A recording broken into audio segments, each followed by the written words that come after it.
Karong adlaw atong pagahisgutan ang mga sumunod nga panghitabo human nga namatay na si Sarah o gilubong siya ni Abraham sa yuta og kuweba sa Macpela. Ato kining mabasa sa Genesis 24 verse 1 to 67. Tigulang na si Abraham ug iyang gisugo ang usa ka sulugoon aron mangita og asawa para kang Isaac gikan sa ilang kaliwatan.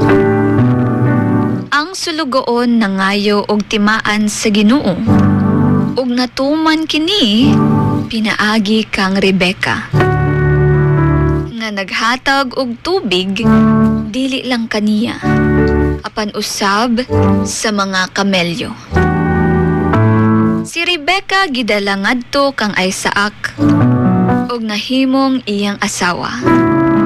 Ug didto nakabati si Isaac ug kalipay ug kakalma human sa kaguol sa kamatayon sa iyang inahan. Kini nga bersikulo nagapakita nga ang Ginoo nagatuman sa iyang mga saad pinaagi sa hustong panahon ug pamaagi. Ang pagpangita ni Abraham og asawa para kang Isaac dili lang kini kay para sa kasal nga panghitabo. Apan kabahin kini sa dakong plano sa Ginoo sa pagtuman sa iyang saad nga kaliwatan.